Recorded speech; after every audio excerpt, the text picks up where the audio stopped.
फरवरी 2022 का समय था। ओडिशा के एक छोटे से टाउन रायकिया के रहने वाले दो दोस्त अपनी मोटरसाइकिल पर बैठकर वापस घर लौट रहे थे। अब इस दौरान ये लोग नौरंगपुर शहर पार करके ओडिशा के एक दूसरे टाउन भवानीपटना के पास पहुंचे और तभी नाइट पेट्रोलिंग कर रही पुलिस की एक पीसीआर वैन इनके बाजू में चलने लगती है। अब पुलिस वालों ने इन्हें देखते ही मोटरसाइकिल रोड की साइड पे खड़ी करने को बोला। इस समय रात के 12:15 बज रहे थे और पुलिस द्वारा इस प्रकार टोकी जाने की वजह से इन दोनों के अंदर थोड़ी डर बैठ गई। इन दोनों ने अपनी मोटरसाइकिल को साइड पे किया और तभी ये देखते हैं कि उस पीसीआर वैन से दो पुलिस वाले निकलकर इनकी ओर आ रहे हैं। अब इनकी ओर आते हुए वो दोनों पुलिस वाले इनसे ऊंचे आवाज में पूछताछ करने लगे, पर जब इन्होंने बताया कि इनका घर रायकिया पड़ता है और इस समय ये उधर ही जा रहे हैं, तब इनमें से एक जो कांस्टेबल था वो पीसीआर वैन के अंदर बैठे अपने हेड इंस्पेक्टर से पूछता है कि सर ये तो रायकिया की ओर जाएंगे, जाने दे क्या। यहाँ रायकिया का नाम सुनते ही अंदर बैठे सारे पुलिस वाले इन दोनों की तरफ एकदम चौंक के देखने लगे। इस समय नाइट पेट्रोलिंग पर तैनात वो सारे पुलिस वाले इन दोनों को रोकना चाहते थे, पर हालात कुछ ऐसे थे कि इन दोनों के लिए पुलिस वालों की बात मानना पॉसिबल ही नहीं था और इसी चक्कर में ये दोनों कुछ ऐसा फेस करने वाले थे जिसे सुनने के बाद रात को सफर करने वाले किसी भी इंसान के अंदर एक ठंडी लहर जरूर दौड़ जाएगी। इस नाइट राइड हॉरर को मेरे साथ शेयर किया है हमारे एक सब्सक्राइबर चंद्रकांत ने, जिनके इंस्टाग्राम डीएम का स्क्रीनशॉट आप अभी वीडियो में देख सकते हैं। अब देखो, आगे कहानी समझने से पहले अभी मैं जो भी आपको बता रहा हूँ उसकी डिटेल पे बहुत ध्यान दीजिएगा। तो ये स्टोरी है चंद्रकांत भाई और उनके एक दोस्त अमित की। ये दोनों ओडिशा के कांधामाल डिस्ट्रिक्ट में एक छोटा सा टाउन पड़ता है रायकिया के ही रहने वाले हैं। बेसिकली चंद्रकांत का जो नेटिव टाउन है वो ओडिशा के कटक डिस्ट्रिक्ट में पड़ता है, पर अपने पापा की जॉब के कारण ये रायकिया में रह रहे हैं। अब यहाँ पर जो इनके दोस्त है अमित, ये इनसे 2 साल छोटे हैं, लेकिन दोनों के बीच बहुत अच्छी बॉन्डिंग है, तो ये लोग अपनी बातें शेयर करते हैं एक दूसरे से और कहीं भी घूमना फिरना होता है तो ये दोनों साथ ही जाते थे। अब फरवरी 2022 का टाइम आता है। चंद्रकांत ने अपनी बीटेक की पढ़ाई खत्म करके अब ये गेट की तैयारी कर रहे थे। यहाँ पर चंद्रकांत और अमित दोनों का एक लॉन्ग डिस्टेंस रिलेशनशिप भी था। तो चंद्रकांत की जो गर्लफ्रेंड थी वो ओडिशा के राजखरियार टाउन में रहती थी और जो इनका दोस्त है अमित, इनकी गर्लफ्रेंड ओडिशा के जयपुर टाउन में रहती है। पर यहाँ मसला ये था कि जो अमित की गर्लफ्रेंड है ना जयपुर टाउन में, वो जब अपने होम टाउन आती थी रायकिया, क्योंकि जयपुर में वो भी रह के अपना कुछ पढ़ाई कर रही थी, तो जब वो अपने होम टाउन आती थी रायकिया में तो यहाँ पर ना ये दोनों मिल नहीं पाते थे, क्योंकि छोटा सा टाउन है और दोनों की फैमिली एक दूसरे को जानती थी। तो ये लोग दूर से ही मतलब रोड के साइड पे खड़े होके, वो कभी घर के छत पर आ गई तो ऐसे आई कांटेक्ट हुआ, तो इस तरीके से इनका मिलना होता था। पर 23 फरवरी 2022 को अमित की गर्लफ्रेंड का बर्थडे था। इसने चंद्रकांत से बोला कि भाई उसका बर्थडे है, मुझे जाना है, तुम भी चलो, अपनी भी गर्लफ्रेंड से मिलते हुए आना। अब उस समय चंद्रकांत ने बिना कुछ सोचे हाँ बोल दिया, पर जब ये घर आया तब इसे ध्यान आया कि यार हम दोनों की जो गर्लफ्रेंड जहाँ जहाँ रहती हैं जयपुर और राजखरियार टाउन, वो दोनों दूसरे डायरेक्शंस में है। अगर हम दोनों को ही अपने अपनी गर्लफ्रेंड से मिलना है तो हमें बहुत ज्यादा डिस्टेंस कवर करना पड़ेगा एक दिन में। पर यहाँ प्यार का बुखार तो भाई बहुत जबरदस्त चढ़ा हुआ था दोनों पे, तो दोनों ने ये चीजें इग्नोर कर दी कि भाई हमें कितना डिस्टेंस कवर करना है। चंद्रकांत के पास FG बाइक थी, तो इन्होंने डिसाइड किया कि हम उसी बाइक पे बैठ के अपने घर से निकलेंगे। अब देखो ये लोग कहाँ जाते हैं, किस रूट से जाते हैं, ये सब समझने के लिए आपको ये पर्टिकुलर इमेज देखना पड़ेगा। अभी इमेज में जो आप ये रायकिया टाउन देख रहे हैं, यहीं पर चंद्रकांत और अमित रहते थे और यहाँ से 220 किलोमीटर चल के ये लोग पहुंच जाते हैं राजखरियार में चंद्रकांत की गर्लफ्रेंड रहती है। अब देखो, जो अमित की गर्लफ्रेंड है वो रहती है जयपुर में, बिल्कुल नीचे की तरफ।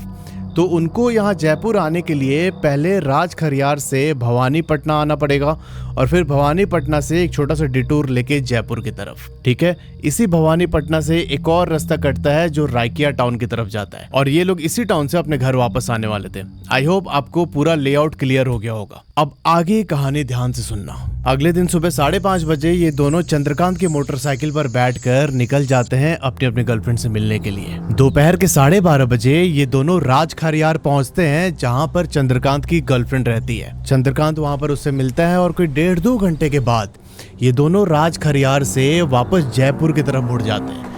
जयपुर में रहती है अमित की गर्लफ्रेंड। पर जयपुर पहुंचने से पहले एक भवानीपुर टाउन आता है। ये बेसिकली एक छोटा सा जंक्शन है जहां पर रुक के इन लोगों ने खाना खाया। भवानीपटना से जयपुर की दूरी कोई 160 किलोमीटर थी और वहां खाना खाने के बाद जब ये लोग निकले जयपुर की तरफ ना, तब चंद्रकांत बताते हैं कि जो वो पूरा रास्ता था वो ना घाटी के बीच से क्रॉस होता था।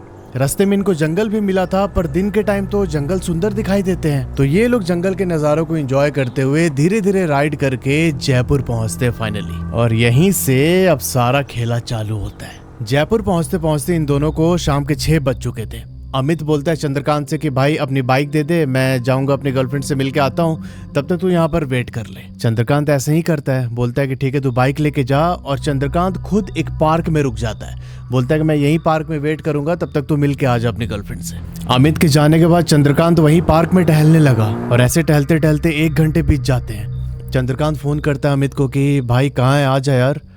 तब अमित बोलता है कि भाई हम दोनों तो मॉल में आए हुए हैं, थोड़ी देर में आते हैं। चंद्रकांत कॉल कट करके वहीं पार्क में वेट करने लगता है और कोई 40-45 मिनट बीतने के बाद इसने दोबारा कॉल किया अमित को। तब अमित बोलता है चंद्रकांत से कि भाई मैं जस्ट पहुंच रहा हूँ, तू ना तब तक ऑनलाइन कोई आसपास लॉज देख ले जहाँ पर आज रात को हम लोग रुकेंगे। तब यहाँ चंद्रकांत ने बोला कि भाई मैं ऑनलाइन नहीं देख रहा, तू आ, साथ में चलेंगे और ऐसे देख के लेंगे। ऑनलाइन हम लोगों को महंगा पड़ेगा, अगर हम सामने से जाके बात करेंगे लॉज वाले से तो वो शायद दाम भी कम कर दे, तो तू बस जल्दी आ जा। ये बोल के चंद्रकांत ने फोन कट कर दिया। रात के करीब 8:30 बजे अमित वापस आता है और बोलता है चंद्रकांत से कि भाई चल अब लॉज ढूंढते हैं, खा पी के सो जाएंगे, सुबह सुबह निकलना है घर के लिए भी। अमित पीछे बैठता है इसकी बाइक पे और ये दोनों लॉज ढूंढने निकल पड़ते हैं। 2-2.5 मिनट के बाद इनको रोड के साइड पर एक लॉज दिखाई देता है, तो ये दोनों बाइक से उतरते हैं और जाते हैं उस लॉज के पास। और जैसे ही लॉज के पास पहुंचे ना, अमित का फोन बजता है। यहाँ पर अमित के ऑफिस से कॉल था। अमित एक प्राइवेट सेक्टर के अकाउंट्स डिपार्टमेंट में काम करता था और जो इसका ऑफिस से कॉल आया उसमें इसका सीनियर था।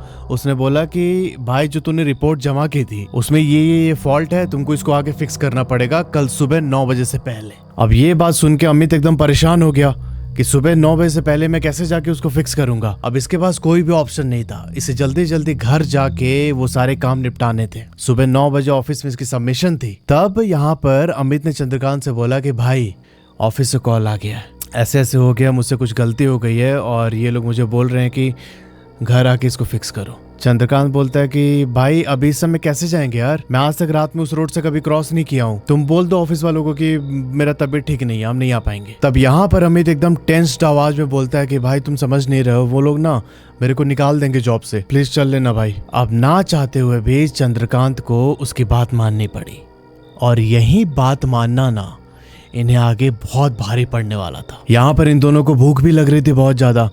तब अमित बोलता है कि भाई अभी यहाँ रहने दे, अभी चल के रास्ते में कुछ खा लेंगे। अब ये दोनों रात के 9 बजे जयपुर से निकलते हैं रायकिया अपने होम टाउन। अच्छा एक चीज और, मैंने जयपुर के बारे में एक और कहानी पहले डाली थी अपने चैनल पे, तो भाई बहुत लोगों ने बोला कि ओडिशा में जयपुर कहाँ से आ गया, वो तो राजस्थान में। तो भाई ओडिशा के अंदर भी एक जयपुर है, जब आप इंटरनेट पे सर्च करोगे तो आपको पता चलेगा। अब ये लोग जयपुर टाउन से बाहर निकल के कोई 10 किलोमीटर आगे जाते हैं तो इनको रोड के साइड पर एक ढाबा दिखाई देता है। चंद्रकांत बोलता है कि भाई यहीं पर रुक के खाना खा लेते हैं, आगे तो वैसे भी जंगल वाला एरिया है, पता नहीं कुछ मिलेगा कि नहीं। अब ये दोनों उस ढाबे के पास अपनी मोटरसाइकिल खड़ी करके खाने के लिए जाते हैं। अब इस टाइम पर उस ढाबे में कोई बहुत ज्यादा भीड़ नहीं थी। अमित जब ढाबे के वॉश बेसिन के पास गया हाथ धोने, तो इसने देखा कि उधर पास में एक आदमी आके खड़े हो गया, वो भी आके अपना हाथ धोता है। हाथ धोने के बाद वो अमित के पीछे पीछे आया और जहां पर चंद्रकांत बैठा था जिस टेबल पे, उसी टेबल के बाजू में आके बैठ जाता है। अमित और चंद्रकांत ऐसे आमने सामने बैठे थे और वो आदमी इनसे 2 चेयर छोड़ के चौथे चेयर पे बैठा था। जब वेटर आया इनके पास तो इन्होंने बोला कि हमें ये खाना है, और इतने देर में वो वेटर बोलता है उस आदमी से कि ड्राइवर साहब आप क्या लेंगे। तब इन्हें पता चला कि वो एक ट्रक ड्राइवर था जो वहाँ पे बैठा हुआ है। इन लोगों ने थोड़ा बहुत बात किया उससे। तब उस ड्राइवर ने पूछा कि अभी समय तुम लोग कहाँ जा रहे हो, खोरापुट की तरफ जाना है क्या। अब खोरापुट एक दूसरा टाउन है, दूसरे रूट में पड़ता है। तब यहाँ चंद्रकांत बोलता है कि नहीं हम लोग तो रायकिया जा रहे हैं। अब जैसे ही ड्राइवर ने रायकिया का नाम सुना ना, ये उठ के जो ढाबे के बाहर पार्किंग एरिया था उधर झांकने लगा। बोला कि इधर तो कोई गाड़ी वाड़ी पार्क नहीं है, कैसे जा रहे हो तुम लोग। इस समय तो मतलब बस भी नहीं जाती है, बस एक दोपहर में जाती है 1 बजे, वो भी यहाँ रुकती नहीं है। तब अमित बोलता है कि नहीं हम तो मोटरसाइकिल से जा रहे हैं। अब उनकी बात सुन के जो ये ड्राइवर था, इसने सिर्फ एक लाइन बोली कि बेटा एक काम करो, आज रात ना ढाबे में ही रुक जाओ, सुबह 6 बजेगा उसके बाद निकल जाना तुम लोग। तब चंद्रकांत पूछता है कि क्या हुआ, आप मतलब मना क्यों कर रहे हैं जाने के लिए, हमें जरूरी है जाना। तब ड्राइवर ने बोला कि देखो बात मान लेनी चाहिए, हम लोग भी उस रूट को अवॉइड करते हैं। इन लोगों ने उससे पूछा ड्राइवर से कि क्या है बताइए ना, मतलब आप ऐसे मना क्यों कर रहे हैं। अब ड्राइवर ने कुछ नहीं बोला, बोला कि देखो मतलब हमारी सलाह है, ड्राइवर हूँ मैं, इस रूट पर आते जाते रहता हूँ, तो कुछ है जिसकी वजह से मैं मना कर रहा हूँ। तब अमित ने बोला कि नहीं, हमारे ऑफिस का काम है, बहुत जरूरी है और हम दोनों राइडर है तो हम लोग चला लेंगे, कोई दिक्कत नहीं है। ड्राइवर ने उसके बाद से इनसे एक शब्द भी नहीं बोला। उसने चुपचाप अपना खाना खाया और जाके ट्रक में बैठ गया। अब ये दोनों भी खाना खा के उस जगह से आगे बढ़ते हैं। अब जब आप इनके वापसी का रूट देखेंगे तो आपको पता चलेगा कि पहले जयपुर से थोड़ा आगे जाके नौरंगपुर आता है और फिर नौरंगपुर से भवानीपटना। अब भवानीपटना से नारला होते हुए इनको रायकिया टाउन पहुंचना था। तो जब ये लोग भवानीपटना के आसपास पहुंचे तब इन्होंने देखा कि एक पुलिस की पीसीआर वैन जो कि नाइट पेट्रोलिंग कर रही थी वो इनके पास से गुजरने लगी। उसमें से एक पुलिस वाले ने इनको हाथ दिया और बोला कि भाई अपनी मोटरसाइकिल साइड में करो। इन्होंने मोटरसाइकिल साइड में लगाई और फिर उस गाड़ी से, उस पीसीआर वैन से 2 पुलिस वाले निकल के इनकी ओर आते हैं। जैसे मैंने स्टार्टिंग में बताया था कि उन लोगों ने आते आते तेज आवाज में पूछ रहे थे कि कहाँ जा रहे हो इस समय, और जब इन्होंने बताया कि हमें रायकिया जाना है तब इन दोनों कांस्टेबल्स ने अपने हेड सर को बोला कि सर ये लोग रायकिया जाने के लिए बोल रहे हैं। अब रायकिया का नाम सुनते ही जो सीनियर इंस्पेक्टर था वो अपनी सीट से उतर के नीचे आता है। वो हेड इंस्पेक्टर इनके पास आके बोलता है कि मतलब इतना जरूरी है क्या जाना, इतनी दूर तुम लोग कैसे जाओगे बाइक से, और वो जंगल वाला रूट पड़ता है। तब इन लोगों ने बताया कि सर इसके ऑफिस में कुछ अर्जेंट आ गया, हमें जाना ही पड़ेगा। तब यहाँ पर जो दोनों कांस्टेबल थे उससे वो सीनियर इंस्पेक्टर बोलता है कि एक काम करो, इन दोनों की फोटो लो, इनका जो आधार कार्ड है उसकी फोटो लो और सारी बाइक वाइक की फोटो लेके तब इनको जाने देना। ठीक वो कांस्टेबल ऐसे ही करता है। इनके बाइक की, इनका नंबर प्लेट, इनकी फोटो, इनके सामान की, हर चीज़ की फोटो लेने के बाद इनको बोलता है कि देखो तुम लोग मान नहीं रहे हो, बहुत सावधानी से जाना। अब ये दोनों बोलते हैं हाँ ठीक है सर, आप टेंशन मत लीजिए। अब ऐसा बोल के इन दोनों ने भवानीपटना वाले एरिया को क्रॉस किया। अब उस भवानीपटना वाले एरिया को क्रॉस करके करीब 1.5 घंटे राइड करने के बाद रात के 2 बजे ये लोग पहुंच जाते हैं नारला। जब ये लोग नारला पहुंचे तो इन्होंने देखा कि 20-25 पुलिस वाले आगे रोड ब्लॉक करके खड़े हैं। इन लोगों ने मोटरसाइकिल जाके उन पुलिस वालों के पास रोकी। तब उन्होंने बोला कि सुनो, अभी आगे मत जाओ, आगे रामपुर जंगल आता है और वहां पर 2-3 चोरी और मर्डर हुआ है। कोई एक बदमाश का ग्रुप है जो आके वहां पर ये सब काम कर रहा है, और जो उस जंगल के आसपास के गांव वाले हैं वो लोग रात में उस रास्ते पर पहरा देते हैं। अगर तुम जाओगे तो तुमको ही चोर समझ के हो सकता है कि मारे वो लोग, तो मत जाओ इस समय। तब चंद्रकांत बोलता है कि सर हमें क्यों मारेंगे, हम तो 2 लोग ही हैं बाइक से, हमें जाना बहुत जरूरी है। तब इन पुलिस वालों में से एक बंदे ने ना इनको हिंट भी दी कि देखो उस रास्ते पर ना जंगली जानवर भी है और बहुत कुछ अजीब सा होता है, इस समय मत जाइए आप लोग। तब अमित बोलता है कि भाई हम लोग लगभग 60% रास्ता क्रॉस कर चुके हैं, 40% ही बचा है और ऑफिस का भी ऐसा काम है जरूरी, तो चलना चाहिए। तो इन दोनों ने पुलिस वालों को ये सारी बातें समझाई। अब क्या करते, इनकी मजबूरी थी। इन पुलिस वालों ने बोला कि ठीक है जाओ, पर ध्यान से ही जाना एकदम। अगर गांव वाले रोके तो चुपचाप रोक के बता देना कि हम बस रायकिया तक जा रहे हैं, भागने की कोशिश मत करना उनसे। यहाँ पर ये दोनों पुलिस वालों से बातचीत करने के बाद आगे निकलते हैं। जैसे ही ये लोग उस पुलिस नाके से आगे निकले, भाई तेज बारिश शुरू हो जाती है। ठंड का मौसम भी था तो चंद्रकांत बाइक चला रहा था, उसे ठंड लग रही थी बहुत ज्यादा।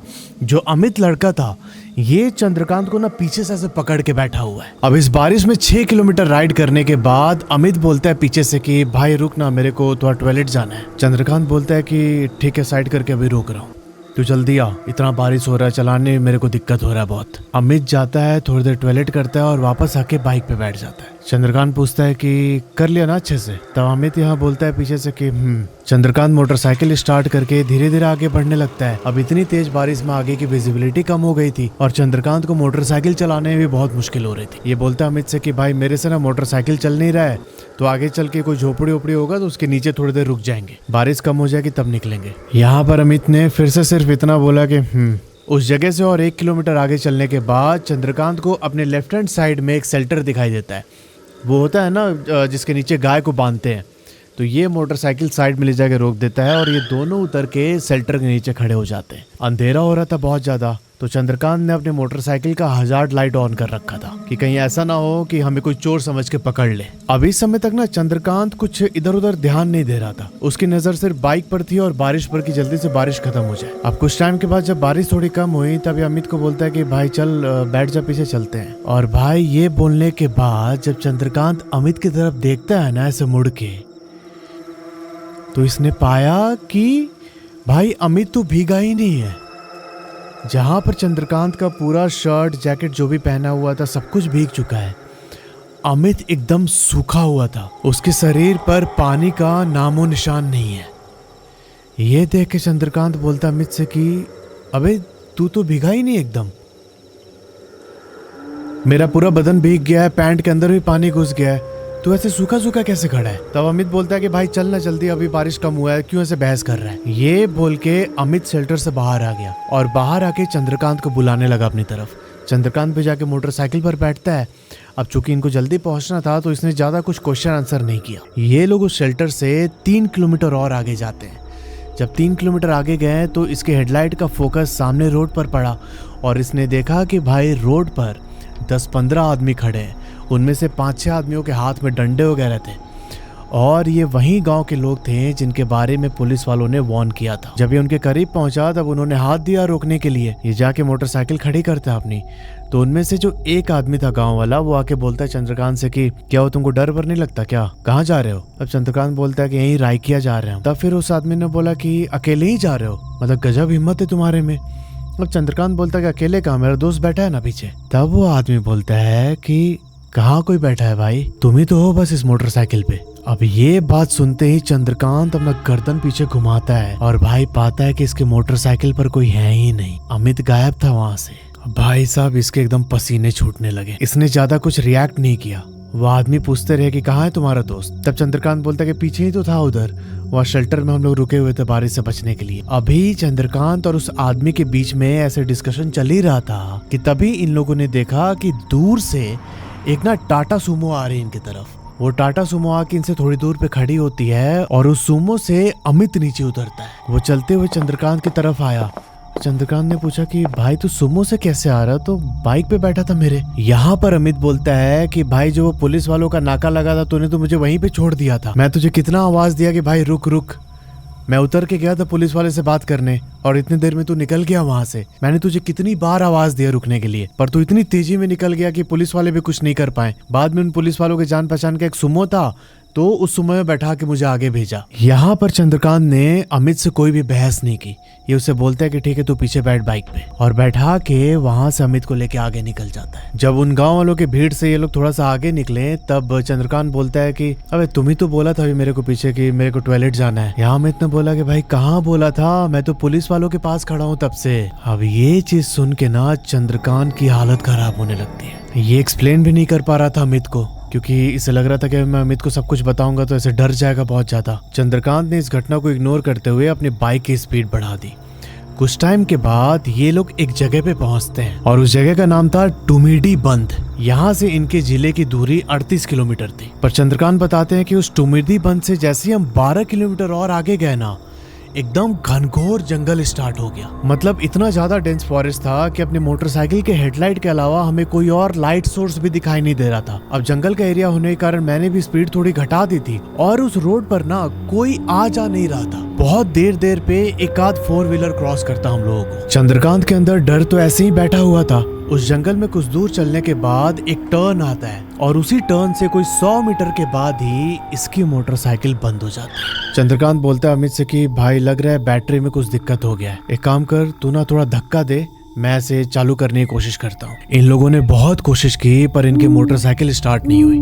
तब चंद्रकांत ने बोला कि भाई अभी ना ये घाटी का अपहिल है और थोड़ी दूर ही अपहिल है, मतलब ऊपर की तरफ चढ़ाई है, उसके बाद ढलान आ जाएगा तो फिर ले जाने में दिक्कत नहीं होगी। तू ना मोटरसाइकिल को हाथ लगा के पीछे से धक्का दे और मैं भी खींच रहा हूँ, बस उस ढलान तक हम लोग को पहुंचना है। यहाँ पर चंद्रकांत ने बाइक के हैंडल पकड़ी और अमित पीछे से धक्का देने लगा। पर चंद्रकांत यहाँ नोटिस करते हैं कि अमित ना कुछ ज्यादा ही जोर से पावर लगा रहा है। इसने बोला अमित को कि भाई क्या हो गया, तू इतनी तेज धक्का क्यों दे रहा है? मतलब वो पूरी चढ़ाई थी और चंद्रकांत बताते हैं कि इनके मोटरसाइकिल का वेट बहुत कम हो गया था। तब अमित पीछे से बोलता है कि भाई मैं कहाँ जोर लगा रहा हूँ, मैं तो नॉर्मली पुश कर रहा हूँ बाइक को। चंद्रकांत को लगा कि यार ये अमित ही है ना। इसके अंदर थोड़ा सा और डर बैठने लगा। इन दोनों ने उस चढ़ाई को पार किया और अब नीचे पूरा ढलान का रास्ता था। चंद्रकांत बोलता है कि भाई मैं बाइक पे बैठ रहा हूँ, तू ना धक्का मारते मारते कूद के ऊपर बैठ जाना। अमित बोलता है ठीक है। अब जैसे ही उस ढलान से नीचे उतरा और अमित कूद के पीछे बैठा, चंद्रकांत बताते हैं कि भाई जिस ढलान पर उनके बाइक की स्पीड बहुत तेज होनी चाहिए थी, वहां उनकी स्पीड एकदम कम हो जाती है। मतलब इनको ऐसा लग रहा था कि कोई इनकी मोटरसाइकिल को आगे से रोक रहा है, फोर्स लगा के कि आगे मत बढ़ पाए। अब इससे पहले कि चंद्रकांत कुछ फिगर आउट कर पाता, इसकी मोटरसाइकिल की स्पीड ऑलरेडी बहुत कम हो चुकी थी। और तभी अमित इसके कान के पास आके बोलता है कि भाई मुझे लग रहा है ना पीछे से कोई आ रहा है। अब ये बात सुन के चंद्रकांत ने जब साइड मिरर में देखा तो इसने पाया कि कोई ना वाइट कपड़ा पहने हुए इंसान है और अपने साथ में ना वो कुछ घसीटते हुए रोड पर आ रहा था इनकी तरफ।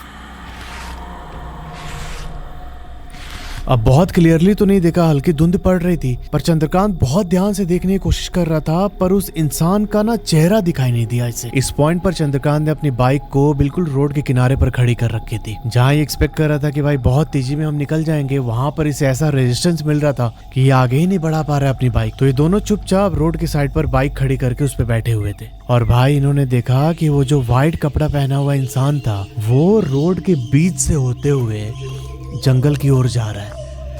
घूम के उसने इनकी ओर देखा एक बार, पर इन लोगों ने कुछ भी रिएक्ट नहीं किया, ये सीधे देख रहे थे। चंद्रकांत एकदम ऐसे कनखी से देख पा रहा था कि वो इंसान रोड के बीच में खड़े होकर इनकी ओर देख रहा है, पर इनकी हिम्मत कहाँ हो रही थी कि उसे आई कांटेक्ट करे या फिर देखने की कोशिश करे कि कौन है। अब इनकी ओर कुछ सेकंड देखने के बाद वो इंसान धीरे धीरे जंगल की ओर मुड़ने लगा। इस पॉइंट पर अमित पीछे से बोलता है कि भाई मुझे बहुत ज्यादा डर लग रहा है, ये कौन है भाई, इधर आसपास तो घर भी नहीं है, ये कौन है भाई इतना अजीब सा। और ऐसा बोलते हुए अमित ने चंद्रकांत को पीछे से और जोर से पकड़ लिया। तब चंद्रकांत बोलता है कि भाई कुछ भी हो जाए मोटरसाइकिल से नीचे मत उतरना। ये दोनों अपनी मोटरसाइकिल को रोड के साइड पर खड़ी करके चुपचाप उस इंसान की तरफ देख रहे हैं। चंद्रकांत बताते हैं कि मैंने अपनी मोटरसाइकिल का फॉग लाइट ऑन कर रखा था। अभी तक तो वो इंसान हमारे पीछे से होते हुए साइड से क्रॉस किया, पर जैसे ही हमारे फॉग लाइट की रोशनी उस पर पड़ी ना, हमने पाया कि वो एक औरत है, बाल पूरे सफेद उसके, और वो सफेद बाल उसके मुंह पर आ रहे थे। फिर ये दोनों देखते हैं कि वो औरत इनकी मोटरसाइकिल से 30 मीटर आगे जाके रोड की दूसरी साइड पर बैठ जाती है, और जो ये साथ में बोरी घसीट के ला रही थी उस बोरी को खोल के उसके अंदर से कुछ निकाला। इन्होंने देखा कि भाई वो एक छोटे बच्ची का कंकाल था। उस औरत ने अपने दोनों पैर ऐसे रोड की तरफ फैलाए और उस कंकाल को अपने पैरों पर सुला के, जैसे तेल वेल लगाते हैं ना बच्चे को, ये देखते हैं कि उस कंकाल के पैर के साइड में वो हल्दी लगा रही थी। इन दोनों का यहाँ पर एकदम खून सूख चुका था। ये देख के समझ ही नहीं आ रहा था कि कैसे रिएक्ट करें। और 1-1.5 मिनट के बाद ही उन्होंने देखा कि उस औरत ने गले पे फूल की माला भी पहनी थी। वो फूल के माला को तोड़ के निकालती है और जो कंकाल था ना बच्चे का उसके ऊपर रख दिया, और वो माला रखते ही वो औरत एकदम जोर जोर से चिल्ला चिल्ला के रोने लगी। करीब 20 मिनट तक वो औरत ऐसे ही चिल्ला के रो रही थी, और इन दोनों की हिम्मत नहीं हो रही थी कि उस औरत को क्रॉस करके वहां से आगे जाए। ये चुपचाप अपनी मोटरसाइकिल पर बैठे बैठे सुबह होने का वेट कर रहे थे। अब 20 मिनट तक रोने के बाद वो औरत अपनी जगह पर खड़ी हो गई, और भाई जैसे वो खड़ी हुई, चंद्रकांत बोलता है कि सुन अमित, हम ना पैर से ऐसे मोटरसाइकिल को ढकेल ढकेल के यहाँ से जल्दी से बाहर निकलते हैं। और ठीक इन लोगों ने वैसे ही किया। पैर की फोर्स से मोटरसाइकिल को आगे ढकेलते हुए इन लोगों ने उस जगह को पार किया। अब जैसे इन दोनों ने जो साइड में औरत खड़ी थी उसको क्रॉस किया ना, पता नहीं चंद्रकांत के दिमाग में क्या आया, इसने पीछे मुड़ के देखना चाहा कि वो औरत अभी क्या कर रही है। और भाई ये जैसे ही पीछे मुड़ा, ये देखता है कि रोड के साइड में जो पेड़ था वो औरत उस पेड़ में फांसी लगा के झूल रही थी। इन दोनों की रूह कांप गई एकदम। ये दोनों उस ढलान पर बहुत तेजी से मोटरसाइकिल को आगे रोल करते हैं, और इसी बीच इनकी मोटरसाइकिल स्टार्ट हो गई। उस जगह से ये लोग 3 किलोमीटर आगे गए तो देखा कि एक अंकल थे गांव के, वो ना ऐसे टॉयलेट करने के लिए गांव में निकलते हैं ना बाहर सुबह सुबह, तो टॉयलेट करने के लिए बाहर निकले थे। ये लोग जाके मोटरसाइकिल उस अंकल के पास रोक देते हैं, रोक के हाँफने लगे बहुत ज़्यादा। तब अंकल ने पूछा क्या हो गया, इस समय तुम लोग कहाँ से आ रहे हो? तब चंद्रकांत ने सारी बात अंकल को बताई। यहाँ पर उन अंकल ने बताया कि बेटा अगर तुम लोग मोटरसाइकिल से उतर जाते ना तो तुम्हारी लाश भी नहीं मिलने वाली थी इस जंगल में। फिर अंकल ने बैक स्टोरी रिवील की। ये बोलते हैं कि कुछ साल पहले एक औरत अपने 7 महीने के बेटे और अपने पति के साथ उस रास्ते से आ रही थी। ये लोग मोटरसाइकिल पे थे और इनका एक गाड़ी के साथ एक्सीडेंट होता है। जब एक्सीडेंट हुआ तब इनके हस्बैंड की स्पॉट डेथ हो जाती है, और जो इनके 7 महीने की बेटी थी उसके सर से भी ब्लीडिंग होने लगी। ये अपने हस्बैंड की बॉडी को पकड़ के और एक हाथ में बेटी को उठा के कैसे भी घसीट के ना गांव तक लेके आना चाहती थी। उस एक्सीडेंट वाले स्पॉट से जब ये 40 मीटर और आगे आई तब इसने नोटिस किया कि जो इसकी बेटी है वो भी मर चुकी है। अब दुख के मारे ये अपने हस्बैंड और बेटी की बॉडी रोड के साइड में लगाकर बहुत देर तक रोते रही। शाम के टाइम लोगों ने इसे गांव तक ले जाने की कोशिश की पर इसने मना कर दिया। जब अगली सुबह लोग इस रास्ते से गुजर रहे थे तब उन्होंने देखा कि इस औरत ने पेड़ से लटक के फांसी लगा ली थी और उसी की आत्मा आज उस जंगल को हॉन्ट करती है। 1 साल पहले उस जंगल से गुजरने वाले कई सारे लोगों को इस औरत ने अपना शिकार बनाया है। उनकी भी स्पिरिट इधर घूमती है जो छलावा के रूप में आने जाने वाले यात्रियों को अपना शिकार बनाते हैं। तुमने बाइक नहीं छोड़ा, ये बहुत अच्छा काम किया बेटा। अंकल की बात सुन के ये लोग वहां पे बैठते हैं और थोड़ा पानी वानी पीते हैं और फिर सुबह होने के बाद अपने घर वापस आते हैं। तो यार ये थी पूरी कहानी। अगर आपके जानने में भी ऐसा कोई इंसिडेंट हुआ है तो नीचे जो ईमेल आईडी आ रहा है उस पर अपनी कहानी मुझे भेज सकते हैं। अगर आप ओडिशा की और भी ज्यादा हॉरर स्टोरीज देखना चाहते हैं तो आपको ऊपर प्लेलिस्ट का लिंक मिल रहा होगा आई बटन में। उस प्लेलिस्ट में आपको ओडिशा की सिलेक्टेड स्टोरीज मिल जाएंगे जिसे आप एंजॉय कर सकते हैं। मिलते हैं आपसे अगले वीडियो में, तब तक के लिए अपना ध्यान रखो और हर हर महादेव।